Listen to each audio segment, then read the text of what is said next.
तो क्या हुआ था आपकी वाइफ के साथ, थोड़ा स्टार्टिंग से बताओ। और कोटा में कौन से एरिया में थे आप? नहीं, कोटा का नहीं है, ये हमारा जयपुर का इंसिडेंट है। All actually right. मैं पलावड़ा जयपुर के अंदर हूँ। तो हम लोग साथ में एक स्कूल में था, मेरी लव मैरिज है। तो तभी हमारी शादी नहीं हुई थी उस टाइम पर। तो ये बात है आई थिंक 2008 के आसपास की, 7-8 के आसपास की बात है। उस टाइम मैं कॉलेज में ही था। तो होली का टाइम जो था ना, वो तो होली का टाइम था उस टाइम पर। तो मेरे जो दो मतलब जो ब्रदर इन लॉ है, छोटा वाला जो है, तो वो उस टाइम बहुत छोटा था वो। तो कुछ नाराज़ होकर उससे शाम के करीबन 7 बज रहे थे, तो ऐसे घर से भाग गया।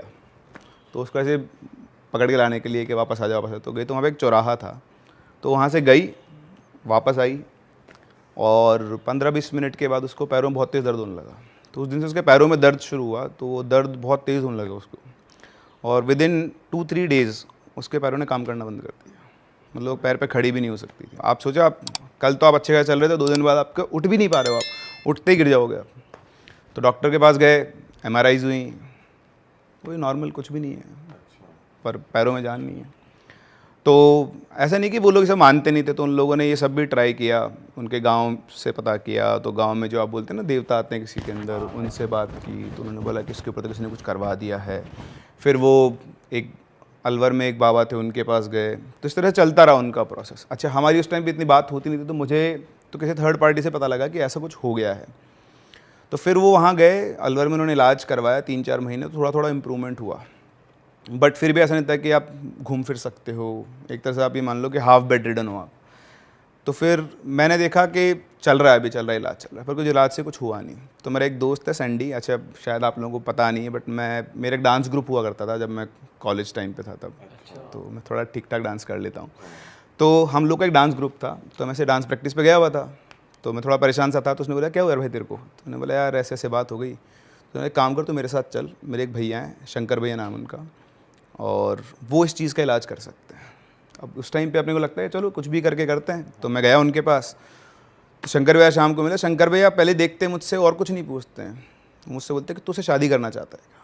मैंने बोला ये बात कहाँ से आ गई? बात ये है कि वो बीमार है, उसके इलाज करना। बोले वो सब मैं देख लूँगा, पहले तो मेरी बात का जवाब दे। तो मैं बोला हाँ। तो बोलता ठीक है, तेरी शादी हो जाएगी। तो मैंने बोला अब इसको साइड में करो, टॉपिक को, अपन मेन बात करते हैं। अब पैर ठीक करो। हाँ। अच्छा, मेरे दोस्त ने कहा था कि तू उनके पास खाली हाथ मत जाना। मैंने बोला क्या लेकर जाऊँ? बोले एक पौवा लेकर जाना। तो मैं उनके लिए बॉटल लेकर गया था एक बढ़िया सी, उनके जो पीते थे वो ब्रांड उसका। तो उनको मैंने दी, तो वैसे ही खुश हो गए। तो वो उनके ये पता नहीं, एक तो माता जी के साधक थे, और ऐसे नहीं पीते थे नॉर्मल में, बट जब उनके अंदर कुछ आता था ना तब अभी तो मस्त। तो उन्होंने मेरे से बोला कि ठीक है तो चल मेरे को लेके कल, मैं देखता हूँ क्या है। तो मेरी मम्मी से बात होती थी, इनकी मम्मी से बहुत। तो मैंने उनको फ़ोन किया, बोला कि ऐसी सी बात है। तो अब उस टाइम उनको भी था कि कैसे न कैसे बच्चे का इलाज हो जाए। तो उन्होंने बोला ठीक है तुम आ जाओ। तो हम लोग सुबह गए 12 बजे। शंकर भैया बैठे, उन्होंने ऑब्ज़र्व किया, और उन्होंने बोला कि कल से इसका इलाज शुरू करेंगे। तो मैंने बोला इलाज क्या करेंगे? बोलो मैं तेरे को बता दूंगा। अच्छा, उनका ये था कि उनको ही पता था। तो उन्होंने बोला कि क्या होता है उस टाइम पे किसी को संभालने वाला चाहिए। तो उन्होंने बोला कि ये संभालेगा, अच्छा। मेरे साथ ये आएगा जब भी मैं आऊँगा यहाँ पर। तो वो ऐसा एंट्री करवा दी उन्होंने। मैंने कहा ठीक है। अब हमने बचपन में देखा, मेरे पड़ोस में भी लोगों में थोड़ा सा बैकवर्ड एरिया सा था, वहाँ पे से देखा हुआ है मैंने। तो मैंने ठीक है कोई दिक्कत नहीं है, अपने देखा हुआ लोग। तो हम गए नेक्स्ट डे, उन्होंने ऐसे पूरा सेटअप बनाया अपना, 2 ईंटें लगाई, उसके ऊपर गेहूँ के दाने, फिर उसके ऊपर दीपक लगाया। अपने साथ वो अपना एक वो चिमटा सा था, वो लेकर आए थे, कुछ सामान था उनको। वो यहाँ पे बैठ गए, उन्होंने दीपक जलाई, आँख बंद करी। जैसे लोगों का मेडिटेशन का तो उनका एक तरीका था। 2-3 मिनट के बाद ऐसे घूमना शुरू हुआ ऐसे, और फ्रीक्वेंसी ऐसे बढ़ती जाए। अब मैं जस्ट उनके सामने मैं बैठा हुआ, अब मैंने देखा है, पर मैंने कभी किसी को हैंडल नहीं किया, मुझे भी डर लगे। इधर जितने भी लोग थे सब पार, सारे घर वाले 1-1 फीट पीछे हो गए, और वो आगे बैठी हुई है, उसको भी डर लग रहा। बट अब वो घूमते ही वो बोलते हैं दे। अब बोले क्या दूँ? तो बोले दे। तो उन्होंने वहाँ पे बॉटल पड़ी थी, उसकी तरफ इशारा किया। तो उनके पास प्याला रखा हो, तो उस प्याले में वो पूरी बॉटल जो पौवा होता है खाली किया उन्होंने, एक सिप में पूरा।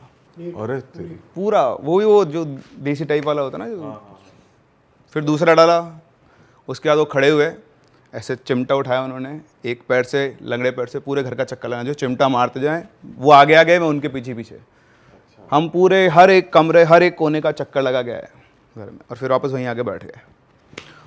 उसके बाद उन्होंने बोल कुछ नहीं रहे। अच्छा, ऐसे जब मोमेंट होता है ना, जब आपने किसी को देखा हो, तो पूरी तरह से वो हिल रही थी उनकी बॉडी। अच्छा इतनी देर में मैं भी नॉर्मल लगता है, यार ठीक है सही है। उसमें आके बैठे, उन्होंने ऐसे पैर आगे करवाया उसके। एक छोटा सा क्वेश्चन मेरा, ताकि आप लोगों को चीज़ और समझ में आए। अगर मैं आपको 10 ऑल पिन्स दूँ आपके मुंह में रखने के लिए, तो क्या मुझसे बात कर सकते हो? नहीं कर सकते। नहीं कर सकते ना। अगर आपके मुंह में 10 ऑल पिन हो, अगर कोई ट्रिक है, कोई 10-15 ऑल पिन है, तो ऐसा हो सकता है कि आप मुंह खोलो और दिखे भी ना? Is it possible? I don't think so भाई, दिखेगा तो है ही, और इनफैक्ट लेना ही मुश्किल है। क्योंकि मैंने अपनी आंखों से देखा है वो। उन्होंने पैर से सीधे करवाए, पैर पे मुंह लगाया, और जैसे अपन सक करते हैं ना, ऐसे उन्होंने यूँ सक करते और एक प्याली रखी थी, उसमें 10-15 ऑल पिन थूक देते। अरे तेरी, फिर वापस मुंह लगाया, फिर खींचा, फिर तो ऐसे वो कटोरी थी छोटी सी, उसमें करीबन 40-50 ऑल पिन उन्होंने इकट्ठा कर दिया। ऑल पिन मतलब वो जो छोटी सी ऑल पिन आती है जो शर्ट्स को टक करती है, कई बार उनमें आती है वो। तो मेरा पहला एक्सपीरियंस था जो मैंने वहाँ देखा था। हम आज भी इस बात पे डिबेट करते हैं। तो एक्चुअली हमारी शादी वैसे हो नहीं सकती थी, वो भी एक बहुत लंबी कहानी अलग सी। तो पॉइंट इज़ कि मेरे साले आज भी मुझसे बोलते हैं कि ये तो आपकी ट्रिक थी, ये तो आपका पूरा जाल था बनाया हुआ। मेरी बहन को फंसाने के। नहीं, बहन तो फंसी हुई थी ना, बाकी सबको भी तैयार करना शादी के लिए, ताकि हम सब मान जाएं।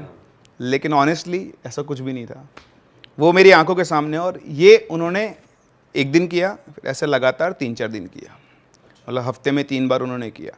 अच्छा, जिस दिन के उस दिन से उसके पैरों में आराम आना शुरू हो गया, और विद इन 10 डेज़ वो खड़े होकर चलने लग गए वापस। फिर उन्होंने बताया कि इसके ऊपर एक काला जादू है, तो राजस्थानी में उसको मूठ बोलते हैं। It's very dangerous form of black magic, मतलब किसी को मारने के लिए छोड़ा जाता है उसको। तो वो छोड़ा किसी और पे गया था, इनके फैमिली मेम्बर की मदर पे छोड़ा गया था एक्चुअली बेसिकली, पर वो रास्ते में वो आ गई लपेट में। तो उन्होंने ये भी बता दिया कि ये भी छोड़ा बताया। किसी और पे गया, और पर्टिकुलरली मॉम पे छोड़ा गया, ये भी। बिल्कुल। अब इसमें ये नहीं बताते कभी भी किसने छोड़ा है, हल्का फुल्का आपको आइडिया दे देंगे। उन्हें तो पता लग जाता है। उनको सब पता, मतलब उनको पता लग जाता है, उनके पास तो ऐसी सिद्धियाँ होती है तो उनको पता लग जाता है। बट वो इनके कुछ रूल्स होते हैं कि वो नहीं बताते हैं। बहुत रेयर केस में, एक्सट्रीम केस में वो बताते हैं। वो आपस में अपने आप से कम्युनिकेट कर लेते हैं, पैक्ट होता है इनका आपस में। तो उन्होंने लास्ट में उससे कहा कि अभी एक काम और बाकी है। मैंने बोला क्या? तो उन्होंने बोला कि 2 काम अपने को करने हैं। एक तो मैं कुछ तेरे को थाली दूंगा, तो अपना एक चौराहा है, उस चौराहे पे रख के आना, और रखने के बाद घूम के मत देखना उधर। तो बोला ठीक है, कर दूंगा। तो उन्होंने एक थाली सजाई, उसमें खीर, पूड़ी, पुए, बहुत सारी चीज़ें मिठाई विठाई मिला के उन्होंने कुछ कुछ करके मेरे को दिया। बोले चुपचाप जा, चौराहे पे रखना, और गलती से भी घूमना मत। अब आपको ये बोल देना घूमना मत, तो इच्छा वो तो दी घूमने की आपकी। सही कह रहे हो। चुल उड़ जाती जाती कि भाई देखूं। हाँ, मन आप करेगा एक बार तो घूम गए, चक्कर गया है। पर मैंने खैर उसको फॉलो किया, तो मैंने रख के आ गया चुपचाप उसका गया। फिर उन्होंने दूसरा काम दिया मुझे कि तेरे को एक काला मुर्गा ढूंढ के लाना है। मैं बोला उसका क्या करोगे? बोलो उसको मैं कब्रिस्तान में जाके उसकी बलि देकर आऊँगा। तो फिर मैंने ढूंढा, सर्च कर करा के वो मुर्गा में लेकर आया। फिर उन्होंने कहा, फिर वो कब्रिस्तान में गए, हम दोनों गए थे। फिर उन्होंने कर कुरा के आए, मैं तो बाहर ही खड़ा था, अंदर नहीं गया। फिर वो करके आए, उसके बाद उसको कभी दोबारा उस पैर में वो प्रॉब्लम नहीं है। फिर हमारी शादी हो गई थी 2012 में। लेकिन शादी के बाद, शादी के पहले भी और बाद भी, जब भी होली का टाइम आता था, शी यूज्ड टू क्राई। बैठे बैठे अपन दोनों बात कर रहे हैं ना, आप रोने लग जाओगे। मेरे को अच्छे से इंसिडेंट याद है, हम लोग बाहर ऐसे घूम के आए थे, 11:30 बज रहे रात को, अचानक से रोना शुरू। मैं बोला क्या हो गया? बस रो रही है, कुछ नहीं बोल रही, रो रही। मैंने उसको संभाला। फिर पता नहीं उस दिन कोई अंदर से मेरा आवाज़ आई कि अब नहीं होना चाहिए दोबारा, ऐसा कुछ ऑर्डर सा गया था। उसके बाद कभी नहीं हुआ। तो वो मेरा ऑरा जो है शायद उसकी वजह से वो प्रोटेक्टेड रहती है। अब भी हम कहीं जाते हैं तो ऐसी अगर कोई जगह है तो पहले वो तो जाती नहीं, उसको पता है। तो जैसे अभी हम कहीं जाने वाले थे, मैं तो नाम भी भूल गया जगह, तो उसने साफ हाँ, हम अभी महाराष्ट्र गए थे, तो मैंने ताज चलते हैं, जो मुंबई वाला ताज जहाँ पे अटैक हुआ। तो नहीं, वहाँ तो कसाब ने बहुत सारे लोगों को मारा, तो मैं जाऊँगी, मुझे कोई ना कोई दिख ही जाएगा वहाँ पे। तो ऐसे हम कुंभलगढ़ गए थे, ये मैंने पहले बताया हुआ है। तो कुंभलगढ़ हम गए हुए थे, तो रात को करीबन 12:30-1 बजे के बैठे हुए थे हम लोग, बच्चे हमारे अंदर सो रहे थे। तो छोटे एक बेटी छोटी थी उस टाइम मेरी, दूसरी वाली जो थी वो शायद 7-8 महीने की थी। तो अंदर थे हम लोग, बाहर पूल साइड बैठे हुए थे। तो वो बहुत अनईजी सा फील कर रही थी। तो मैं बोला मैं अगर बच्चों को देख के आता हूँ मैं, तो मैं बस मतलब 1 मिनट के लिए अंदर गया हूँगा। तो जैसे मैं वापस आया ना, तो उसने मुझे बताया, वो तो मैंने भी देखा था वापस आने, तो उसने बताया कि जैसे तुम अंदर गए, वो पूल से ना एक बॉल ऐसे घूमती हुई मेरी तरफ आ रही थी, और जैसे तुम वापस आए बॉल यूँ की चली गई वापस, मतलब डायगनली भाग गई वापस से, यूँ आते आते यूँ घूम गई। फिर बोला तेरा दिमाग ख़राब हो गया, कुछ भी नहीं है। तो बोलती कि नहीं मैं नहीं बैठ रही, अंदर चलते हैं। ठीक है अंदर चलते हैं। तो हमारे रूम की एक विंडो थी, उससे उधर पूल साइड दिखता था और बाकी पूरा घाटी सी थी। तो वहाँ भी बैठे तो बोल रही कि यहाँ भी नहीं बैठते। मतलब क्या हो गया? मतलब कुछ नहीं है, बस यहाँ नहीं बैठते। मतलब ठीक है कोई बात नहीं। सुबह हमारी बात हुई गाड़ी में आते, तो मेरे को बता रही कि उस खिड़की पे मुझे ऐसे लोग चिपके हुए दिख रहे थे जो अंदर आने की कोशिश कर रहे हैं। मुझे कुछ नहीं दिख रहा था। मैंने उसको फिर बताया कि अपना जो रूम था उसके जस्ट सामने एक बरगद का पेड़ था। बोलती हाँ, उसके पीछे एक शमशान घाट भी था। वो उसको नहीं पता था, वो मैंने उसे बताया। तो मैंने पहले ऑब्जर्व कर लिया था, बट मुझे मतलब मेरे को नहीं ऐसा कुछ कभी फील होता है, वो लगता है वो है, बट उसको बहुत तेज़ फील होता है। तो ये कई लोगों के पास ये, इनको आप साइकिक पावर्स बोल लो या उनकी फ्रीक्वेंसी मैच हो जाती है। तो जैसे आप हो, मैं हूँ, हो सकता है मैं लाइफ टाइम देखना चाहे तो भी कुछ नहीं दिखेगा हमें। बैड स्पिरिट या बैड एनर्जी।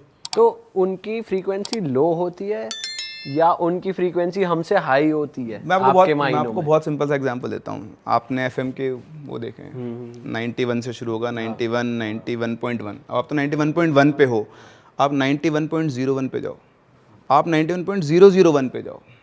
तो मतलब इनफाइनाइट फ्रीक्वेंसीज। 91 से ऊपर भी है, 91 से नीचे भी है।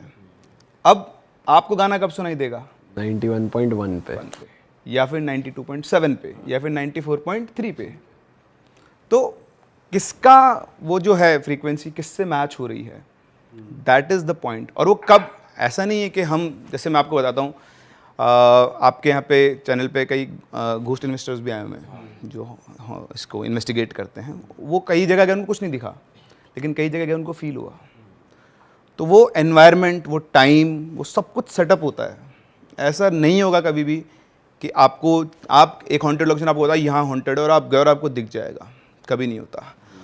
और मैंने मतलब बहुत कुछ, मेरा मतलब कुछ ऐसे लोग हैं जो साधना वगैरह करते हैं, मेरी उनसे भी थोड़ी बहुत बातचीत होती है, तो मैं उनसे डिस्कस करता हूँ। तो वैसा कहते हैं कि मतलब जो स्पिरिट्स होते हैं वो शेप नहीं होता। मतलब आप इस पूरी दुनिया के स्पिरिट्स को एक सुई की नोक पे रख सकते हो, वो ऐसा बोलते हैं। अच्छा, मतलब the knowledge I have gain from them. मुझे नहीं पता, मैं इसको बोलने लायक भी नहीं, मेरे को तो इतना है नहीं, और मैं इसको तो वो करता नहीं। बट ये क्या होता है ना, हमारा दिमाग क्रिएट करता है सब कुछ। जैसे मैं आपके बहुत सिंपल सा एग्जांपल देता हूँ। आप ये कब देख पा रहे हो, कुछ भी देख पा रहे हो, क्यों? इसको ये तो सिर्फ मीडियम है, क्रिएट कौन कर रहा है ये? तो कई बार जब लोगों को चीज़ें दिखती है तो उनकी जो फ्रीक्वेंसी मैच होती है, तो वो जो फ्रीक्वेंसी वो उनको दिखाती है जो दिखाना चाहती है। So this is how they see. ऐसा कुछ नहीं होगा कभी भी कि आप गए और कुछ उड़ता हुआ आया और आप पजेस्ड हो गए। मैनिफेस्टेशन होता है, धीरे धीरे धीरे धीरे एनर्जी ड्रॉ होती है, फ्रीक्वेंसीज मैच होती है, तब जाके रियलाइजेशन शुरू होता है। तो आपने देखा होगा, आप किसी कई कहानियाँ सुनी होगी आपने कि कभी हॉन्टेड घर में गया, शुरुआत में कुछ नहीं था, 3 महीने 4 महीने 5 महीने गुजरे, उसके बाद उनको धीरे धीरे चीज़ें बहुत धीरे धीरे प्रोग्रेसिव होता है। तो अगर आप टाइम से निकल जाओ तो कुछ नहीं होता। वहाँ पर अगर कोई ऐसी डेमोनिक या फिर प्रताड़ित एंटिटीज़ हैं तो वो आपको परेशान कर सकते हैं। अच्छा गुरुजी, एक चीज़ बताओ, जैसे कोई आता है जो वो बताते हैं कि मैं ये हूँ, मैं यहाँ से इसके साथ अटैच हो गया, मैं प्रेत हूँ, आत्मा हूँ, ऐसी कोई मतलब कितनी तरह की एंटिटी हमारे उसमें मिलती है? कोई डायन वगैरह भी आती है, डाकिनी, शाकिनी, कोई ऐसी भी एंटिटी से आपका हुआ है सामना? हुआ मेरा सामना कहो या उतार तो हमने किए हैं, मेरा सामना तो कम होता है। हाँ, इस चीज़ में कम हुआ सामना, पर उतार मैंने किए हैं इन चीज़ को। जैसे एक लड़का भी हॉस्टल में था नैनीताल, तो वो बेचारा सूखते जा रहा था दिन पे दिन कमज़ोर हो गया, बहुत पतला हो गया। डॉक्टर ने कहा ब्लड नहीं बन रहा है और जॉन्डिस है, पीलिया है, इसमें ये है, इन्फेक्शन है लीवर में, कई चीज़ें। एक बार उसको मेरे पास लाए, मैंने उसको ऐसी बभूति लगा दी गोलू महाराज की। मैंने कहा उनके नाम की हम बभूति लगा रहे हैं, देखो फ़ायदा हो गया तो आप फिर दोबारा आना, नहीं तो हम क्या कर सकते हैं। तो उसको फ़ायदा हुआ। तो उसके बाद वो रोटी वोटी भी खाने लगा, सब कुछ फिट हुआ। तो फिर मैंने चौकी लगाई, उसको बिठाया सामने पे, जागरण भी था, प्लान सब बनाया था हम लोगों में। ये होता आराम लग गया तो फिर जागरण की शुरुआत होती है। जागरण था, कई लोग बैठे थे। तो जब हम खेलने लगे, हमारे पास गोलू महाराज की और गंगनाथ जी 2 हुए हमारे पास, दोनों का जब अवतार हुआ तो एक मेढक का रूप दिखा हमें। मेढक का रूप दिखा तो वो ही मेढक बन के उसके बाथरूम में रहता था। एक अच्छा, बाथरूम में रहता था। अब वो पता नहीं, उनने कहा पता नहीं ये है ऐसे क्या है क्या नहीं है। तो मैंने उससे पहले कहा था कि तू एक तागा बांध देना जब ये तुझे वो ये कहता था कि मेरे पास एक रात को एक वाइट कलर की उसमें एक लेडीज आती है और बैठती है, बातें करती है। अब क्या है क्या नहीं था ये मुझे नहीं ज़्यादा पता। मैंने कहा तू जो भी आती है उसके तू एक डोरा बांध देना। तो उसने पैर में डोरा बांधा, उसके पैर में डोरा बांधा, धागे की रील छोड़ता रहा तो बाथरूम तक पहुंच गया। सुबह देखा तो मेढक के रूप पे वहाँ था। तो वही मेढक के रूप पे मेरे पास आई, रूप पे आई। तो जब हमने खेले तो वो कहने लगी कि मैं, और रूप बदलने लगी, कभी आंखों से ब्लड निकाल देना, कभी मुंह से जीभ से ब्लड निकाल देना, कभी बालों को फैला के खेलना, इस टाइप के खेलने लगी। फिर हमने बहुत कोशिशें करी। चिमटे हम लोग डालते हैं चूल्हे के अंदर, चिमटा डालते हैं, लाल करके हम लोग चाटते हैं उसको। जब हम लोग पे देवता खेलते हैं उसको चाटते हैं, फौड़ी डालते हैं। और गौमूत्र हमारे यहाँ पवित्र होता है, हम किलो के हिसाब से पी जाते हैं उसको हम, वो एंटीबायोटिक भी है से, और किडनी के लिए फ़ायदे के लिए। अब देखो उनने बता रखा है कि ये अच्छा है और एंटीबायोटिक है, इससे फ़ायदे हैं। और वो किया, फिर उसको खेल के उसको अवतारित करवाया, अवतारित करा के फिर माफ़ी मांगी उसने, फिर अपना रूप धारण किया। फिर उसको हमने जार में बंद करके ऊपर से कील मार के फिर शमशान में 3 फीट नीचे दबवाई।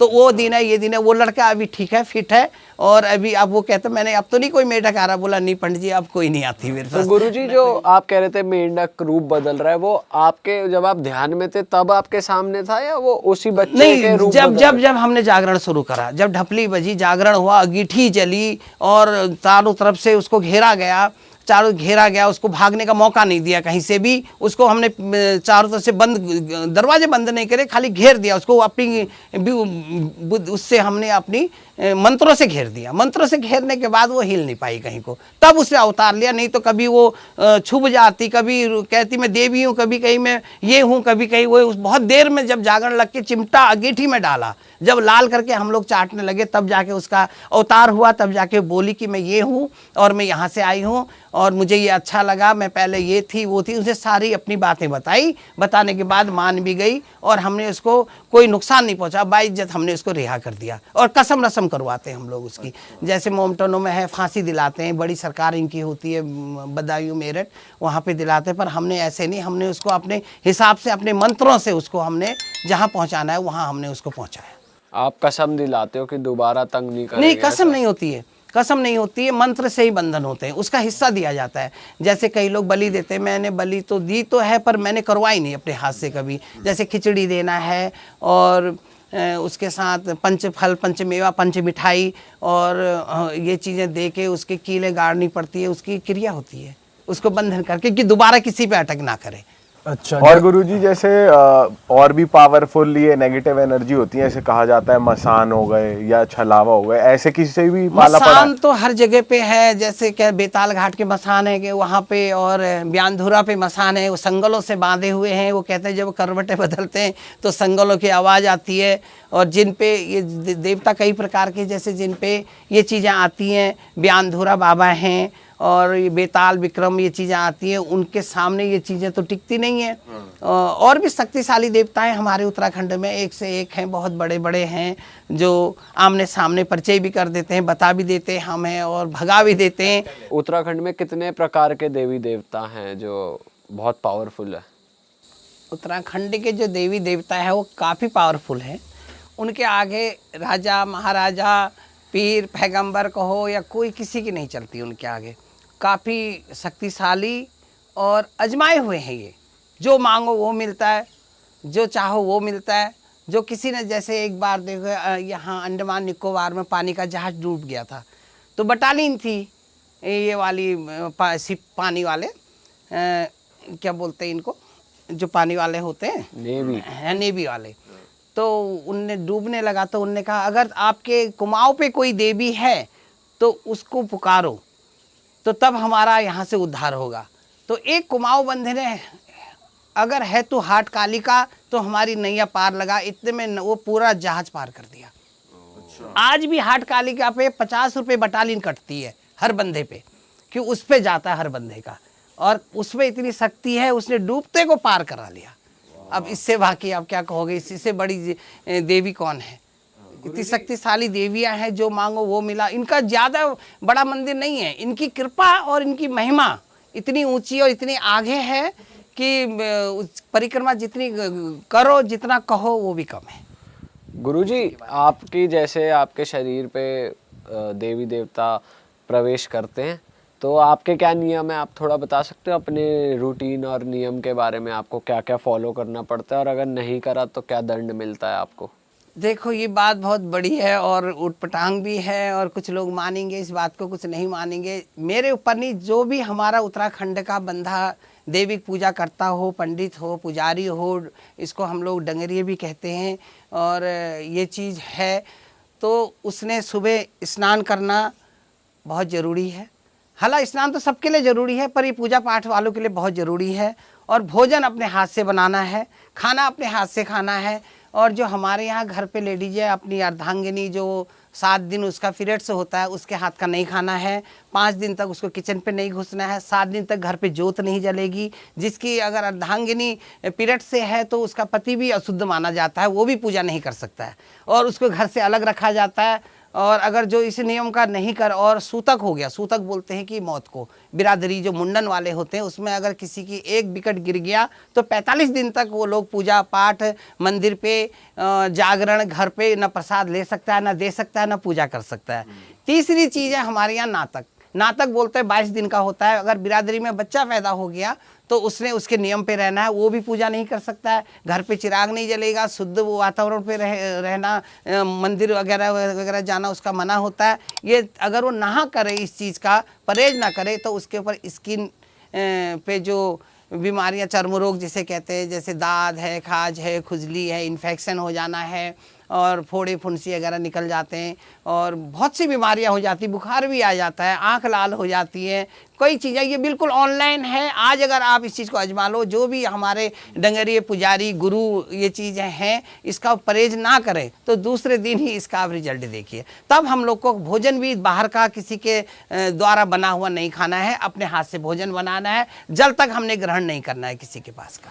अच्छा, ऐसा भी होता है गुरुजी, जैसे आपके पास कोई आया, उसके ऊपर कोई नेगेटिव एंटिटी या नेगेटिव एनर्जी थी, और फिर उसको आपने ठीक कर दिया, उसके बाद भी आप उसको कुछ नियम कानून दे रहे हो कि तेरे को अब ये फॉलो करना है, उसके ऊपर भी आप कुछ उपाय डालते हो? नहीं, जब वो चीज छोड़ दी तो फिर तो आम आदमी है, उसको तो फिर आजाद है, फ्री है, वो तो हिंदुस्तान आजाद हो गया ना। फिर तो उसको कोई किसी की दबाव उसके ऊपर कोई बाधा या कुछ वो नहीं, आप कुछ नहीं रही। हाँ, दोबारा से वो कहीं कोई दूसरी चीज है, वो चीज नहीं पकड़ेगी उसको, वो हमारी गारंटी होती है, वो चीज नहीं पकड़ेगी। और उसको आप कुछ धागा या कुछ देते हो? ना कि ना कोई ना, धागा पास ही धूगा ना हम आए? नहीं बांधते, धागा धूगा कुछ नहीं, ना धागा ना। हाँ, ये हमारे इसमें जनेऊ होता है, जनेऊ जरूर पहनना होता है, और धागा धूगा हम नहीं बांधते। वो तो धागा ये तंत्र मंत्र वाले, तांत्रिक वाले, जिनने क्रिया कर दी होती है, जैसे किसी की प्रॉपर्टी बस में कर देना है, किसी की जायदाद बस में करनी है, वो मंत्र करके, पैसों का बिजनेस करके अपने आप पे वो कर देना, बोला हाँ तुम्हारे सारे काम बना देंगे, आप ये करो वो करो, धागा बांधो, लौंग बांधो, और इधर इधर को वो करो। ये नहीं, लौंग हमारा कोई खर्चा नहीं है, सिर्फ एक राख मैंने बताई, हम एक बभूति उसको बोलते हैं, राख से ही सारे काम करते हैं, सारे काम राख ही करता है, सारे काम राख से शुरू होते हैं, राख से समाप्त होते हैं। जब कोई आपके पास आता है गुरुजी, तो आप पहले उसे राख लगाते हैं, अगर उसके अंदर कुछ होता है तो वो आपको सामने आ पहले जाता है? हम उसको साफ, पाक उर्दू का शब्द है पाक, तो हम उसको साफ करते हैं, जैसे उसके हाथ पांव धो के आओ, उसके बाद गौमूत्र, गंगा जल, इससे हम उसको पवित्र करते हैं, सर पे छींटा मारा या पिलाया, ठीक है। तो वो तो अगर तभी खेलने लग जाते हो जी। उसमें 2 होती है। अगर हिंदू धर्म की हवाई भी कई प्रकार की होती है, हिंदू धर्म में भी है, सिख धर्म से भी है, ईसोवासी से भी है, और ये मोमटन शक्ति वो हवा कहते हैं, ऊपरी हवा का कहते हैं। अगर वो मुसलमान शक्ति है या हवा है तो वो गौमूत्र नहीं लेगा, तो उससे हम पहचान कर लेते हैं कि ये हिंदू नहीं है, ये दूसरे धर्म का है। उसका उपाय हम दूसरे हिसाब से करते हैं, वो हम नहीं बताएंगे। और वो गंगा जल भी अवॉइड करते हैं? नहीं लेगा गंगा जल, और हमारी जो चीजें से हम पवित्र होते हैं उससे वो लोग नापाक हो जाते हैं, जिससे हम पाक होते हैं तो उससे वो लोग नापाक हो जाते हैं। उस चीज से हम ये पहचान कर लेते हैं कि हमारे पास अभी कौन सी शक्ति चल रही है, हिंदू चल रही है या सिख चल रही है या मुसलमान शक्ति है, क्या आ रही है, हम उससे पहचान इसी से कर लेते हैं। और कई जगह एक बार हुआ था, एक लड़का था, इधर रैखाल बोलते हैं, गांव में छोटा सा गांव है, वो लड़का 6 में पढ़ता था, तो वो कभी पागल हो जाना, डंपर चला देना, कभी घर पे मार तोड़ करना, कभी कुछ भी, मतलब ऐसी हरकतें करने लग गया, तो उसके बाद कई जगह घुमाया, डॉक्टर ने देखा, किसी ने साई को बोला बरेली ले जाओ, डॉक्टर आजकल तो दवाइयाँ देते ही हैं हर चीज़ का। अब बुरा तो डॉक्टर को भी नहीं कहना चाहिए, हमारी फैमिली से भी कई डॉक्टर हैं, उनसे कहते हैं कि वो डॉक्टर तो मर गया नहीं कहते, सीरियस डेथ नहीं बोलेंगे, वो बोलेंगे कि सांस लेना भूल गया है। ठीक है, डॉक्टर ने तो सीधे कहना है कि सांस लेना भूल गया। तो वो उसने कुछ भी दिया, उससे फ़ायदा नहीं हुआ। तो लास्ट में मेरे पास लाए, वो अभी भी है बच्चा, लाए, बातें करी। तो उसके बाद हमने जागरण का प्लान लगाया, वो बभूति पे नहीं आया। हमने जागरण का प्लान लगाया, उसमें जो थे हम लोग 3 थे, एक गोलू महाराज के गुरु थे, एक गंगनाथ जी के गुरु थे, एक देवी माता जो हमारी है उसके गुरु थे। लेडीज़ थी, बुजुर्ग माता थी। जब चौकी लगाई, उसको बिठाया गया तो वो हमारी मजाक बनाने लगा, बोला कि ये कौन है, क्या है, ऐसे क्यों बिठा दिया और हमें क्यों बुला दिया, हमें क्यों बिठा दिया, ऐसे मजाक बनाने लगा। जब मैंने कहा गाय गौमूत्र का छींटा मारो, जागरण शुरू करो, तो उसने वहाँ उधम मचा दिया कि तोड़ फोड़, उठाना बैठाना सब कर दिया। तो फट पकड़ लिया उसको लड़कों ने, हाथ पे भी नहीं आया, ज़बरदस्ती। फिर जब देवियाँ प्रकट हुई, तीनों देवता खेले, तो वो साइड हो गया, वो हाथ जोड़ने लगा। फिर खुद पूछा, उसके ऊपर गंगा जल वगैरह डाला तो सिकुड़ गया, ऐसे सिकुड़ गया, एक दीवार पे चिपक गया जैसे कि इस पे कोई चीज़ है ही नहीं, वो बिल्कुल ऐसा बन गया निर्जीव। तो फिर पूछा गया तू कौन है, तो तब उसने बताया कि मैं इरफान हूँ। तो कहाँ से, नाम बताया, मुझे आज भी याद है उसका नाम, इरफान। तो कहाँ से आया, बोला जिस पेड़ के नीचे इसने बाथरूम करी वहाँ पे मैंने फांसी खाई थी। इतनी बड़ी बात उसने, तो वहाँ से मैं इसके पीछे आ गया और ये इसको मैंने सब कुछ कर रखा है। वो कव्वालियाँ गाने लग जाता था, डंफर चलाने लग जाता था, ऐसी हरकतें करता था कि जैसे कि अब हम कह नहीं सकते, मतलब एक छोटा सा बच्चा था वो, मतलब बड़ों से भी ज़्यादा एक कातिल की तरह हरकतें करता था, जैसे एक कातिल होता है। तो उससे बचते थे, माँ बाप पेरेंट्स से परेशान हो गए। तो फिर लास्ट में पूछा तू क्या चाहता है, चलो ठीक है, इसने कर दिया। अब इसका उपाय भी तो है, बता तो दिया हम लोगों ने, या इसने बता दिया, इसका उपाय क्या है। उसने कहा कि इसका उपाय क्या खाएगा। अब उसने ऐसी चीज़ बताई जो चीज़ हम दे नहीं सकते। उसने बता दिया कि मैं ये चीज़ खाऊंगा। हमने कहा भैया कहाँ से लाएं, 1-8 किलो होता तो कहीं से ले आते। मैंने कहा भैया हमारे बस की जो चीज़ है वो बता। फिर वहाँ एक काठगोदाम है, वहाँ से यहाँ से 24-22 किलोमीटर चोरगलिया से हल्द्वानी। तो काठगोदाम थोड़ा 1-2 किलोमीटर ज़्यादा है, ये नैनीताल निकलती है रोड सीधे, पुल से पहले एक मज़ार है, बोले उस मज़ार पे लेके जाओ। तो मैं उसको वहाँ लेके गया, तो वहाँ पे खड़ा किया, उसके पेरेंट्स थे, मैं था, मेरे साथ और भी गुरु माताएं थी। गए तो उसने, हम दूर खड़े हो गए, हमें तो कोई नियम पता नहीं था उनका क्या है क्या नहीं है। तो उसने वहाँ जाके, मैंने कहा भैया तू जो भी है तू यहाँ पे, उसके वहाँ जो उनके मस्जिद के वो गुरु थे उनको बुलाया। उनने जैसे उल्टे पैर धोए, उल्टे करके मुंह धोया, ऐसे उल्टे हाथ धोए, बोला मैं जा रहा हूँ, कसम खा, और वो कुरान के ऊपर हाथ रखा। फिर एक हरी रंग की चादर दी, अगरबत्ती की वो पैकेट दी, और एक इत्र होती है लोगों की, इत्र दी उसमें, और गुलाब के फूल दिए, और कसम करवाई, और वो फिर छोड़ दिया। उसने बोला हमें गोश्त के पैसे देके जाओ। वो गोश्त के हमने पैसे दिए, हमें पता नहीं गोश्त क्या है क्या नहीं, हम तो जानते नहीं है। बोले इसी चीज़ के लिए हम तर जाएंगे। ये उसी ने डिमांड रखी है, ये डिमांड उसी ने रखी, हमें नहीं पता गोश्त क्या होता है क्या नहीं होता है। तो इसीलिए मैंने कहा कि हम बता नहीं पाएंगे जो चीज़ उसने मांगी। तो एक कहानी है भाई एमपी की, एक फैमिली की, एक हस्बैंड वाइफ और उनके बच्चे, एक लड़का और लड़की। सो भाई क्या होता है, वो मतलब गरीब होते हैं, हर कोई गरीब ही होता है, पहले धीरे धीरे कमाता है। तो वो शिफ्ट होते हैं भाई इंदौर सिटी में, शादी वादी करने के बाद थोड़ा बहुत पैसा वैसा कमाया, इंदौर जाते हैं, वहाँ पे रेंट पे रहने लग जाते हैं। तो रेंट पे रहने के बाद वो प्लान करते हैं कि एक हमें घर लेना है। अब भाई एक नॉर्मल बंदे के लिए इंदौर वैसे भी महंगी सिटी है, तो अफोर्ड करना मुश्किल होता है। तो क्या करते हैं, वो एक घर देख के आते हैं जो कि उनको बहुत सस्ता मिल रहा होता है। जो जहाँ पे कुछ ना कुछ नेगेटिविटी होती है ना, वो जगह सस्ती मिलती है। तो जब वो जाते हैं भाई, देखने जाते हैं, तो वो डीलर उनको बोल देता है कि ये प्रॉपर्टी है, ये आपको इतने में पड़ेगी, ऐसे ऐसे करके ये बात है, आप इसको बाय कर लो। तो आस पड़ोस के लोग जब वहाँ पे देख रहे होते हैं कि भाई इसे फिर कोई ख़रीदने आए इस प्रॉपर्टी को, तो उसको बोलते हैं कि भाई सर आप ये प्रॉपर्टी ख़रीदने आए हो। वो कहते हैं जी। तो कह रहे मत ख़रीदो, यहाँ पे कुछ नेगेटिविटी है, ऐसे ऐसे करके ये चीज़ें हैं। तो उसमें जो हस्बैंड होता है वो भाई हंसने लग जाता है। वो कहता है अरे ये क्या नेगेटिविटी, नास्तिक, नहीं बिलीव करता। कहता है हमारे दादा परदादा ऐसे होया करते थे, उनके पास इतनी शक्तियाँ, ये क्या ही घर है, कुछ नहीं होने वाला। तो भाई वहाँ पे वो शिफ्ट हो जाते हैं, एनी हाउ घर ले लेते हैं, सुनते नहीं हैं, और लोगों ने उनको बताया होता है कि यहाँ पे किसी ने अपने आप को मार लिया था, हाँ वो केस हो गया था, और जिस वजह से आपको ये बाय नहीं करना चाहिए।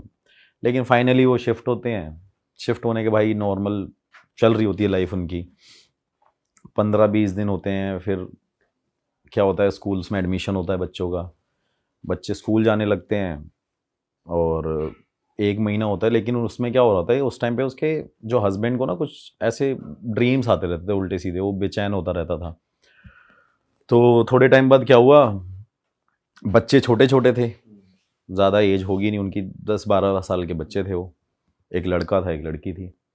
उसमें क्या होता है कि उसके घर वाले बड़े परेशान हो जाते हैं, बच्चे बड़े शैतान होते हैं, तो उसके घर वाले सोचते हैं कि एक केयर टेकर रख लेते हैं। इतना कमा लिया उन्होंने कि उन्होंने एक केयर टेकर अफोर्ड कर लिया, तो एक केयर टेकर रख लेते हैं। केयर टेकर रख लेते हैं तो उनका सब जैसे जैसे चल रहा होता है। तो उस बीच में क्या होता है कि जो लड़का होता है ना, वो अपने पेरेंट्स को बोलता है कि मम्मी ये मेरे को बोलती रहती है, बहन बोलती है कि मेरा घर छोड़ के चले जा, मैं मार दूंगी तुझे, अच्छा, ये मेरा घर है। और पेरेंट्स को ये लगता है कि यार ऐसी ऐसी बातें बोल रहे हैं बच्चे, अवॉइड कर देते हैं। फिर 3-4 दिन भाई कटते हैं, 3-4 दिन कटने के बाद फिर से यही कहानी शुरू होती है कि मम्मी आज ना बहन ने मेरा हाथ मोड़ दिया और मेरे से बोल रही है कि तुम सारे घर छोड़ के जाओ मेरा। भाई उसके पेरेंट्स फिर उस चीज़ को अवॉइड कर रहे हैं, क्योंकि एक्चुअली एक प्रॉब्लम ये भी है कि जो एजुकेटेड लोग अब मानने लगे हैं, पहले नहीं मानते थे इन चीज़ों को कि भाई ये चीज़ें होती नहीं है, ऐसा कुछ नहीं होता।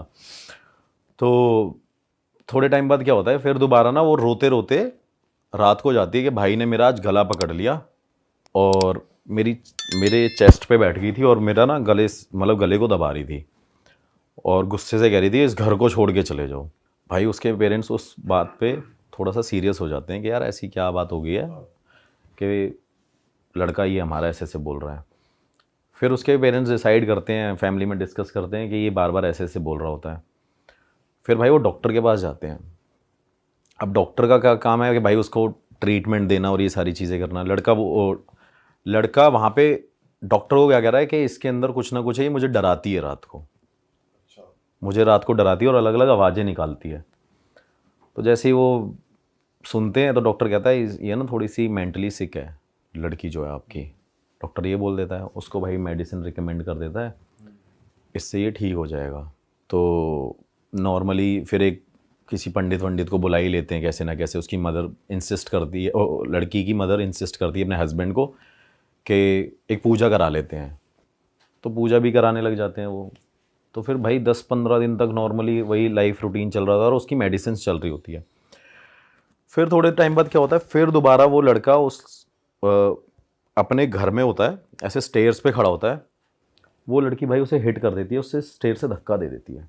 और उस टाइम पे वो सिचुएशन हो जाती है बहुत ज़्यादा सीरियस कि भाई अब इसकी मेडिसिन भी चल रही थी, महीना भर भी हो गया और इसने ये दोबारा स्टेप ऐसे लिया है। फिर वो दोबारा डॉक्टर के पास जाते हैं। डॉक्टर के पास जाने के बाद बोलते हैं कि डॉक्टर ऐसे ऐसे। वो कह रहे कुछ नहीं, थोड़ा सा टाइम लगेगा, आप एक काम करो, आप जो लड़की है वो मदर के साथ सोए, जो लड़का है वो फादर के साथ सोए। तो भाई 1 दिन 2 दिन 3 दिन हो जाते हैं। रात को उसकी मदर के हाथ में ना निशान होते हैं, कुछ ऐसे मार्क्स उसको देखने को मिलते हैं। तो उसके माइंड में डाउट होता है कि कुछ ना कुछ लड़की में है। अब जैसे वो अपने हस्बैंड से डिस्कस करती है तो उसने उस लड़की को मारते थप्पड़ रात को। अगले दिन भाई उसे बहुत पीटते हैं घर वाले उसके। तो जैसे ही उसको मारते हैं, मारने के बाद लड़की एक रात को फिर से सो रही है। उसका हस्बैंड और उसका बेटा उस घर में होता नहीं है, वो चले जाते हैं किसी फंक्शन में, किसी दूर के मतलब कहीं दूर एक फंक्शन होगा उनका, तो वहाँ पे वो चले जाते हैं। भाई जिस टाइम वो रिटर्न सुबह मॉर्निंग में आते हैं ना, तो उसकी मदर की डेथ हो रखी होती है। क्या बात कर रहे हो। जो लड़की है वो वहाँ पे ज़िंदा है। वो नॉर्मली उसको लग रहा है कि उसकी मदर सो रही है, और जब उसके घर वाला, जब उसका हस्बैंड आता है उसको बोलता है, पुश करता है कि भाई उठ क्यों नहीं उठ रही है, तो उसकी भाई डेथ हो रखी होती है। और डेथ होने के बाद अब सबके माइंड में ये होता है कि भाई कैसे डेथ हो गई है। फिर भाई फॉरेंसिक रिपोर्ट और ये वो पोस्टमार्टम होता है, सारी चीज़ें होती हैं। मेडिकली पता करते हैं वो, तो भाई उसके बाद पता करते हैं कि उसका ना गला घोट के उसे मारा गया है, जो उसकी वाइफ थी बंदे की। तो ये भी डाउट रहा तब तक कि ये बेटी तो नहीं कर सकती क्योंकि वो छोटी है, हाँ, गला कैसे दबा देगी। लेकिन उनके माइंड में डाउट रहता है, वो हर जगह कैमरा वैमरा चेक कराते हैं। उस टाइम पे इतने कैमरा थे भी नहीं, जहाँ इक्का दुक्का पता चल गया वो चीज़ अलग है। उसके बाद क्या होता है भाई कि फिर उसकी फैमिली डिसाइड करती है और आस पड़ोस के लोग खड़े हो जाते हैं और वो यही बात बोलते हैं, हमने आपको मना किया था ना कि ये घर मत लेना आप, कि यहाँ पे कुछ ना कुछ नेगेटिव है कुछ। हाँ नेगेटिव है, यहाँ पे कोई एंटिटी है, यहाँ पे पिशाचनी घूमती है, कोई भूत बोलता था, कोई चुड़ैल बोलता था। तो ये सारी बातें बोलने लग गए। बोलने के बाद फैमिली डिसाइड करती है कि अब हमें यहाँ से चले जाना चाहिए। तो भाई वो कहीं और शिफ्ट हो जाते हैं, जाके रेंट पे कहीं और ले लेते हैं। रेंट पे रहने के बाद हस्बैंड अकेला पड़ गया, बेटी और बेटा नॉर्मल हो रखे हैं। फिर उसको लगता है कि यहाँ पे कुछ हुआ ही नहीं था, इसकी डेथ किसी और रीज़न से हुई है, शायद इसका कहीं अफेयर होगा, ये रीज़न हो सकता है। क्योंकि कई बार उनके बीच में ऐसी भी कहा सुनी हुई थी कि फ़ोन पे किसी के उसके एक्स के टेक्स्ट आते थे, ऐसा कुछ चल रहा हुआ, मतलब पुराने बंदे से बात कर पुराने बंदे से बात करी, तो उसको ये डाउट हुआ कि शायद ये वही बंदा है। अच्छा, नए घर में आके बच्चे अब नॉर्मल हो चुके हैं। हाँ बच्चे नॉर्मल हैं, बच्चे कुछ नहीं है, लेकिन वो उसके माइंड में डाउट आया कि शायद इसका कुछ पहले से सीन उन्होंने पकड़ा होगा हस्बैंड ने वाइफ में, कि गांव का कोई था, उससे चक्कर चल रहा होगा, ऐसी ऐसी चीज़ें होंगी। तो भाई जैसे ही वो नॉर्मल रहते हैं, सारी चीज़ें चलती हैं, वो उस लड़के को पकड़ के ले आते हैं जिससे बात होती थी। अच्छा। तो भाई उससे पूछते हैं, भाई पुलिस वाले लेके जाते हैं उसको, वहाँ पे उसको पीटते हैं, मारते हैं, सारी चीज़ें करते हैं। वो कहता मैं तो यहाँ पे था ही नहीं। फिर वो कोर्ट में केस फाइल होता है, मतलब एक डाउट केस हो गया है जो भी है, कि ऐसी ऐसी चीज़ें हैं। फिर उसके बाद क्या होता है कि वहाँ पे थोड़े टाइम बाद उसका फादर उस घर में दोबारा जाता है कि मैं अब देखता हूँ कि यहाँ पे कुछ है या नहीं है, शायद ये उसी वजह से इसकी डेथ हुई थी। भाई इससे पहले हम कहानी में आगे बढ़े, मैं ज़रा ऑडियंस से कुछ बात करना चाहता हूँ। हाँ तो भाई, अगर आप लोग को लग रहा है कि आपके ऊपर भी नेगेटिव एनर्जी है, आपके काम नहीं बन रहे हैं, आपके रिलेशनशिप्स वर्क नहीं कर रहे हैं, शादी नहीं चल रही है, या फिर आपको लग रहा है कि यार मैं कौन से प्रोफेशन में जाऊँ, कौन सा करियर पाथ चूज़ करूँ, तो मैं आपको बता दूँ आपके लिए एक ऐप है पैरा टॉक्स, जहाँ पर आपको मिलेंगे कुछ पैरा एक्सपर्ट्स, बहुत ही ज़्यादा स्किल्ड और एक्सपीरियंस्ड पैरा एक्सपर्ट्स जो आपकी हेल्प करेंगे। तो जितने भी एंड्रॉइड यूजर्स हैं वो पैरा टॉक्स को डाउनलोड कर सकते हैं, डिस्क्रिप्शन में लिंक मौजूद है। और अगर आप एक एप्पल यूज़र हैं तो डिस्क्रिप्शन में मौजूद है एक फॉर्म, आप उस फॉर्म को फिल कीजिए, आपको पैरा एक्सपर्ट्स आगे से कनेक्ट करेंगे। तो चलिए स्टोरी में आगे बढ़ते हैं। हाँ भाई। तो भाई डेथ होने की वजह से वो दोबारा वहाँ पे जाके रहने लगता है, लेकिन उनको फिर वो नेगेटिविटी फील होती है और फिर वो 2-3 दिन बाद घर छोड़ के वापस आ जाते हैं। तो उसको फाइनली कंफर्म हो गया कि यहाँ पे कुछ है जो हमें भगाता है और जो मेरी बेटी बोलती थी। तो भाई वो चले जाते हैं। वो लड़की जो छोटी थी वो बड़ी हो जाती है एक टाइम पे जाके, और उसने शादी कर ली थी, मतलब उसकी शादी हो गई अब। तो तब तक वो इस बात से अनजान थी कि जब मेरी मदर मेरे साथ सो रही थी और मेरी माँ की डेथ हो गई थी, और उस टाइम पे मैं ऐसे बिहेव करती थी इस घर में। उसे याद नहीं रहता था, उसे याद नहीं था। ठीक है। तो उसने शादी कर ली होती है। अब जब उसके फादर ने और हस्बैंड ने, जो उसका दामाद था, वो अपने दामाद को बोलता है कि कम से कम तू इसको बता तो दे कि इसकी मदर की डेथ कैसे हुई है, क्या है, क्या कारण हुआ था ये वो। तो फिर उसको वो पूरी कहानी बताते हैं कि यार ऐसी ऐसी बात हुई है और ये हुआ था। अब वो लड़की इस बात को एक्सेप्ट नहीं करती कि ऐसा हो ही नहीं सकता कि मेरी वजह से मेरी माँ चली गई हो। तो भाई उसके माइंड में वो आता है कि मैं अब अपने हस्बैंड को लेके जाऊंगी और मैं वहीं रहूंगी उसी घर में। अच्छा। उसी घर के अंदर दोबारा मैं रहूंगी, मैं सरवाइव करूंगी वहाँ पे। उसका भाई जो हस्बैंड है लड़की का, जिसकी शादी हो गई है, वो मना करता है, क्योंकि उसके फादर जो लड़की के हैं वो मना करते हैं कि भाई यहाँ नहीं रहना तूने। लेकिन वो एनी हाउ अपने हस्बैंड को फिर से कन्विंस करती है कि नहीं यार, मेरी माँ यहाँ पे मैंने खोई थी, मुझे अपनी माँ की बहुत याद आती है। किसी किसी अटैचमेंट भाई बहुत ज़्यादा हो जाता है एक्चुअली। तो वो उसके माइंड से वो निकलता नहीं है। वो ऐसा हादसा उसके माइंड में वही चीज़ स्टक करके बैठ गई। और बोल भी ऐसे दिया कि तेरी उससे हुई है। हाँ, तेरी उससे हुई थी कि जब तू वहाँ पे सो रही थी। थोड़े टाइम बाद क्या होता है भाई कि वो कैसे ना कैसे वहाँ पे जाके इंसिस्ट करके पहुँच जाती है। और उस टाइम पे उसकी एक बेटी होती है भाई पैदा वहाँ पे उसी घर में। सेम वही कहानी रिपीट हो रही है कि वहाँ पे एक और बेटी बर्थ लेती है। तो जब वो बेटी धीरे धीरे बड़ी होती है, तब तक तो वहाँ पे कुछ नहीं होता, सब नॉर्मल रहता है।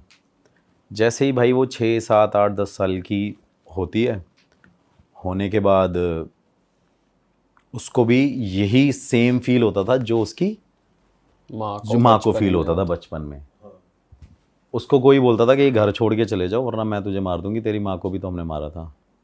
ऐसे करके अब भाई वो चीज़ बोलती है अपनी माँ को सेम बात कि ऐसे ऐसे मम्मी कुछ हो रहा है। उसकी माँ क्या करती है भाई, किसी अघोरी तांत्रिक पे जाती है और घर पे बुला के लेके आती है। तो अघोरी ने उससे उस टाइम पे करीब 15-16 हज़ार पे लिए, कुछ ऐसे ऐसे पूजा वूजा पाठ जो भी तंत्र क्रिया मंत्र क्रिया करी। तो वहाँ पे जाने के बाद क्या किया उसने कि अब हमारा घर ठीक है, कुछ नहीं हो रहा, सब कुछ भाई नॉर्मल चल रहा है। अब क्या हुआ, हस्बैंड वाइफ और वो बेटी तो साथ में सोते ही थे, क्योंकि 3 ही थे तब, 2 थे बच्चे, अब 1 है। तो उसके बाद क्या होता है कि जैसे ही वो थोड़े टाइम बाद उसकी बेटी ऐसे सीढ़ियों पे खड़ी होती है, उसकी माँ को ना सपना आता है रात को कि तेरी बेटी ऐसे सीढ़ियों पे खड़ी होगी और मैं धक्का दे दूंगी अगर तुम इस घर को खाली करके नहीं गए तो। उसी लड़की को थोड़ी सी फंबल है ये स्टोरी, क्योंकि बहुत ज़्यादा इसमें चीज़ें ऐसी हो रखी हैं। मतलब छोटी लड़की को धक्का दे देंगे। हाँ, धक्का दे देंगे, उसको सपना आता है। तो वो इस चीज़ को ना सीरियस ले जाती है। तो वो अपने हस्बैंड से शेयर करती है कि यार ऐसी ऐसी बात है और ये हो, तो क्या किया जाए। उसका हस्बैंड कहता है नहीं नहीं, इतने टाइम से तो ये बड़ी हो गई, पाल पोस लिया हमने, बड़ा कर दिया, अब कैसे ही कुछ हो सकता है। उसके बाद भाई जैसे ही वो 10-15 दिन नहीं कटते हैं, वो लड़की वहाँ पे खड़ी होती है। उस लड़की को स्टेयर से नहीं, छत से उसकी मदर ही जो वहाँ पे थी वही धक्का दे देती है भाई रात के टाइम पे। मतलब पहले वो अपनी माँ को मारा, अब अपनी बेटी, फिर अपनी बेटी को मारा, उसे सेम चीज़ हुई। और वो जब चीज़ हुई ना तो उसकी मदर को, मतलब उसके हस्बैंड को पता चल गया कि भाई इसके अंदर कुछ ऐसा हुआ था जिस वजह से इसने ऐसा ऐसा करके किया। थोड़े टाइम बाद भाई वही चीज़ें होती है कि ऐसा कैसा हो गया, वही हादसा उसके माइंड में वही चल रहा है कि मैंने अपनी माँ को भी मार दिया, मैंने अपनी बेटी को भी मार दिया। और कर कौन रहा है भाई, जिसने कुछ टाइम पहले वहाँ पे आत्महत्या करी थी, वो चीज़ हो रखी थी। उसके बाद क्या होता है कि थोड़े दिन बीतते रहते हैं, वो वहाँ से इस चीज़ों से उभर के आते हैं, वो लेडी घर छोड़ के चली जाती है वापस अपने हस्बैंड के साथ, मतलब दोनों फिर दोबारा वो कहीं निकल गई, सेम चीज़ वही रिपीट हो रही है। जैसे ही वो घर छोड़ के जाती है भाई, उसके बाद क्या होता है कि उसको फिर सपना आ रहा है कि इस घर में वापस आ। अरे अब बुलाया जा रहा है, अब बुलाया जा रहा है उसको। और जब मैंने ये कहानी सुनी भी, मतलब मैं इस लेडी से पर्सनली मिला हूँ इंदौर जाके अभी लास्ट ईयर। तो मैंने उसको बोला, मैंने बोला ठीक है मैम ऐसी ऐसी चीज़ें होंगी। तो वो कह रही मेरे साथ ऐसे ऐसे करके ये सारी चीज़ें हुई है। फिर भाई वो वहाँ पे जाती नहीं है, वहाँ पे अवॉइड करती है जाना। उसके बाद क्या होता है भाई, थोड़े टाइम बाद उसको ना वही सपना आता है कि मैं तेरे हस्बैंड को मार दूंगी, तू वापस घर में आ, क्योंकि अब जो भी यहाँ रहेगा ना, ये घर मैं खाली छोड़ने दूंगी, और जो भी यहाँ रहेगा उससे मैं मरवाऊंगी तेरे हाथों, क्योंकि अब फिजिकली तू ये सब काम करेगी, करवाने वाली मैं हूँ। अरे बाप रे। ये मतलब सुनने में तो ऐसा लगता है कि क्या ही है, लेकिन भाई ये उस औरत को जब मैंने देखा ना, मतलब अब तो उसकी एज भी काफ़ी हो रखी है। क्या एज होगी लगभग उनकी? भाई अब तो मेरे हिसाब से 45-44 अराउंड इतनी एज होगी उसकी। ओके। तो उसके बाद भाई उसको ज़बरदस्ती बुलाया कि अगर तू नहीं आई तो मैं तेरे हस्बैंड को भी मार दूंगी। भाई वो वहाँ के ना फिर रहने लग जाती है, और वो पता है क्या बोलती है कि मेरे को ये फोर्स करती है स्पिरिट, जो एंटिटी है, कि तू यहाँ पे टेनेंट रख, कि किराएदार बुला, और मुझे ना ऐसे ऐसे करके लोगों को मारना है। तो वो शॉक्ड हो जाती है। फिर भाई वो वाराणसी जाती है। उसके बाद वाराणसी जाती है, नॉर्मल सारी चीज़ें हो जाती हैं। नॉर्मल होने के बाद मतलब वो वहाँ जाके कुछ क्रिया वगैरह क्रिया, हाँ करवाती वही पूजा पाठ और यही सारी चीज़ें, क्योंकि इन दी एंड मेरे हिसाब से यही ऑप्शन बचते हैं इंसान के पास। डॉक्टर कुछ नहीं कर सकता, वो सारी चीज़ें कुछ कोई नहीं कर सकती। तो जैसे ही वो वहाँ पे उसको वो पूजा पाठ कराती है, वो वापस उस घर में फिर से आती है, क्योंकि उसको स्पिरिट वो बार बार अटैक कर रही है कि भाई तूने यहाँ आना है और तू टेनेंट बुला और मैं मारूंगी। उसका हस्बैंड उसको छोड़ जाता है लेडी को। अच्छा, कि भाई ये हो चुकी है पागल। तो उसको डाइवोर्स दे देता। हाँ, वो उसको छोड़ देता है। वो भाई लेडी वहाँ पे अकेली रहती है, और अकेली रहने के बाद क्या करती थी वो लेडी, मतलब वो नहीं करती थी, वो स्पिरिट कराती थी जब वो पॉजेस्ड हो जाती थी, कि वो लेडी वहाँ पे बच्चों को बुलाती थी और बोलती थी मेरे घर पे आओ, मेरे घर पे आओ, मेरे घर पे आओ। तो एक दिन क्या किया कि आस पड़ोस के सारे लोगों ने जैसे एक लड़की को अंदर एंटर करते देखा, मतलब हाथ पकड़ के ले जा रही थी, तो भाई सब ने मिल के उस औरत को वहाँ पे लिटरली मारा डंडों से कि तू ये सब क्या कर रही है। ये औरत जब जब आती है तब यहाँ पे कोई ना कोई डेथ होती है, कोई ना कोई मरता है, और अब तू इस घर को, इस जगह को छोड़ के चली जा। भाई वो बंदी छोड़ के जाती ही नहीं है उस घर को। वो स्पिरिट ने उसे इतना कैद कर लिया है कि वो वहाँ पे जाएगी नहीं। फिर उसके बाद जो उस घर का, मतलब पहले जिस बंदे ने उसे सेल किया था, उसकी फिर ये स्टोरी थी कि वहाँ पे एक हस्बैंड वाइफ रहते थे, और हस्बैंड ने क्या किया था कि वहाँ पे एक औरत को और एक लड़की को, भाई शराब पीता था हस्बैंड, और पीने के बाद क्या कहते हैं अपनी बेटी और वाइफ को जला के मार दिया था। तो वो कहती थी कि मैं यहाँ पे रहूँगी तो, लेकिन यहाँ किसी को बसने नहीं दूंगी मैं। मैंने कहा अच्छा, मतलब मैं वहाँ पे नॉर्मली ये कहानी सुन रहा था उससे फेस टू फेस। तो आप, वो उस लेडी ने आपको सेम घर में बुलाया था, उसी घर में? हाँ बता रहा हूँ, नहीं तब तक तो मैं होटल में ही मिला हूँ उससे। अच्छा अच्छा अच्छा। स्काईलाइन होटल है वहाँ पे एक, इंदौर में। मैं स्काईलाइन होटल में मिला था, वहाँ रेस्टोरेंट में। तो वहाँ पे जैसे ही मैं उससे मिला, उसने बताया कि मेरे से ये सारी चीज़ें होती रही है। फिर उसको ये ड्रीम आ रहा है कि भाई अब तू यहाँ पे ही रहेगी और तेरे को यहाँ से छोड़ के जाना नहीं है। घर वालों ने डिसाइड कर लिया कि भाई हमने इसे अलग कर दिया, फैमिली ने छोड़ दिया, आस पड़ोस वालों ने कर दिया। भाई उसने अपने आप को कैद रखा उस घर में। फिर जाके जब वो मेरे को मिली थोड़े टाइम बाद, जब उसने अपना पूजा पाठ दोबारा किया, पता नहीं मेहंदीपुर बालाजी, ऐसा कोई भाई मतलब दरबार नहीं था जो उसने ना छोड़ा हो। और उसके बाद भाई उसने क्या किया, लेडी ने मुझे उस घर में बुला लिया कि आपको इस घर में इन्वेस्टिगेशन करने आना है। भाई डर तो मेरे को भी लग गया कि यार यहाँ पे तो अगला नंबर मेरा तो अगला नंबर मेरा ही नहीं है। लेडी छत से धक्का दे कि भाई ये मेरे को ही धक्का दे दे। लेकिन मैं 3-4 लोगों को अपने साथ लेके गया कि फॉर अ सेफ्टी रीज़न आप घर के बाहर भी रहना, एक छत पे भी रहना बंदा, एक मेरा कैमरामैन और मैं वहाँ पे थे। ये स्टोरी उसने मुझे 1 साल पहले बताई थी। अभी 4 महीने पहले मैं वहाँ पे इन्वेस्टिगेशन करने गया था। अभी तक मैंने वो स्टोरी और वो वीडियो भी नहीं पोस्ट करी इस चक्कर में। और जब भाई मैंने वहाँ पे ये सारे सवाल पूछे अपने गैजेट के थ्रू कि आपको किसी ने मारा था और ऐसे ऐसे करके ये सारी चीज़ें जो हो रही हैं, क्या ये करने वाले आप ही हो? तो स्पिरिट के आंसर थे भाई हाँ। गैजेट में दिखाया आपके प्रॉपर? हाँ प्रॉपर दिखाया कि भाई ये मैं ही हूँ जो मैं कर रही हूँ। मैंने उससे पूछा कि आप इस घर को छोड़ के नहीं जाओगे? अगर नहीं, आप इस घर में हर एक इंसान को मारोगे जो यहाँ पे रहने आएगा? वो कहती हाँ। भाई अब वो लेडी वहाँ पे साथ में थी। जैसे ही वो लेडी, भाई इतनी सारी चीज़ें चल रही हैं और ज़्यादा टाइम नहीं हुआ शाम को भाई, क्योंकि डर तो था ही। मैं तो 9-10 बजे इन्वेस्टिगेशन कर रहा था, अंधेरा अंधेरा पूरा डार्क तो था ही, बड़ा सा घर था थोड़ा सा। और थोड़े टाइम बाद क्या हुआ भाई, उस लेडी ने मेरे को डिवाइस के ऊपर ही धक्का दे दिया बहुत तेज। और अच्छा, मतलब पीछे से उसने मुझे बहुत तेज हिट किया। अरे तेरी। और भाई मैं वो वहाँ पे गिर गया हूँ सामने। तो मेरे कैमरामैन ने उसकी तरफ देखा और वो कैमरामैन को कह रही है, ऐसे पकड़े कह रही तू घर छोड़ के चले जा। अगर ये घर छोड़ के तू नहीं जाएगा ना तो जितने लोग हो सबको मार देंगे। और भाई मैंने वहाँ पे उसको, लेडी को मैंने ऐसे करके, मैं वही अपना गुरुजी का मंत्र और वो सारी चीज़ें करने लग गया। मैंने वो अपना निकाला धागा जो पॉकेट में था, मैंने ऐसे पकड़ के रखा। तब तक वो लेडी नॉर्मल, हाँ। कुछ नहीं है वो, और वैसे भी नॉर्मल थी वो, लेकिन उसने उस मीन टाइम पे वो हरकत करी है। फिर वो एकदम ठीक हो गई? वो ठीक थी, मतलब धक्का दिया और उसको पकड़ा और जैसे ही हमने उसे देखा तो वो एकदम नॉर्मल हो गई है।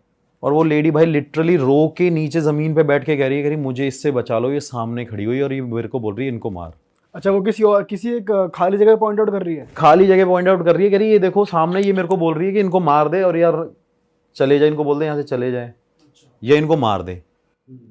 भाई मैं उस टाइम एकदम ब्लैंक हो गया। मैंने उस तरफ देखा और मैं ये भी देख रहा हूँ कि मेरे को मेरे गैजेट पे वो सारे आंसर्स मिल रहे हैं, लेकिन अब ये क्यों चाह रही है वो। फिर जैसे ही भाई मैं जैसे ही उस घर से एग्जिट किया, मैंने सबको बुलाया, मैंने बाहर चलते हैं। बाहर जाने के भाई बाद उसने, बंदी ने डोर क्लोज किया अपना। वो बंदी भाई उस घर से ही नहीं निकली। मैं उसे फ़ोन करता रहा, उस बंदी ने फ़ोन भी नहीं उठाया। मैंने नेक्स्ट डे फ़ोन किया, मैं नहीं निकला। फिर मैं इंदौर से अपने वापस होटल में आ गया जिस लोकेशन से।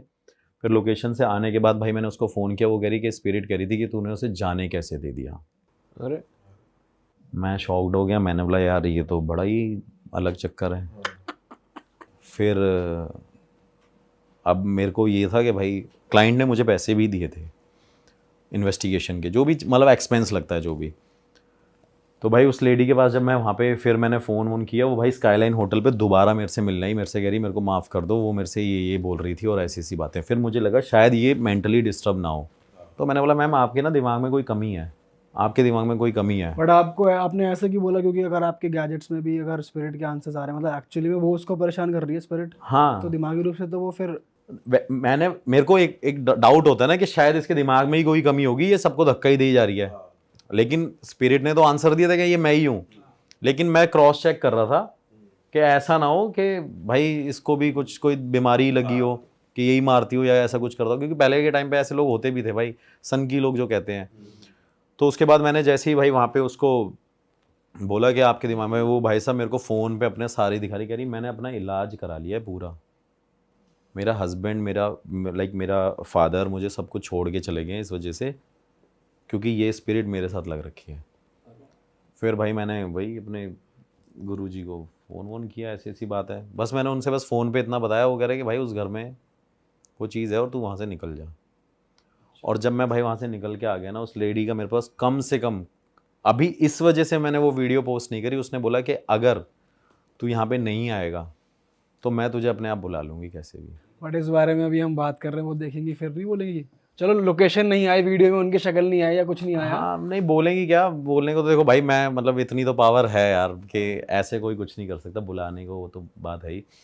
लेकिन फिर मैंने उस लेडी से ये भी बात पूछी कि आप ये सब क्यों कर रहे हो, तो वो मेरे को यही बोल रही है मैं नहीं कर रही हूँ, ये वो करवा रही है, और उसका रीज़न सिर्फ यही है क्योंकि उसकी बेटी को मारा गया था और उस औरत को मारा गया था, तो वो यहाँ पे अब किसी को सुखी नहीं देखना चाहती। तो सबके बच्चों को मार रही है। वो भाई सबके बच्चों को जो भी वहाँ पे जा रहा है उसको रहने नहीं दे रही है। अरे वाह, आपने ये वीडियो यहाँ तक देख ली भाई, तुमने हमारी मेहनत सफल कर दिया, तुम ही लोग हो असली रियल हिट। और अगर आपको बहुत मज़ा आ रहा है ऐसी क्लिप्स में, ऐसी वीडियोस में, तो फटाफट जाइए प्लेलिस्ट पे बिंज वॉच कीजिए, सारी वीडियोस देख डालो और मौज काटो। दैट इज इट, हम मिलेंगे नए पॉडकास्ट में, नए क्लिप में। Till then bye bye, see you, take care, do subscribe.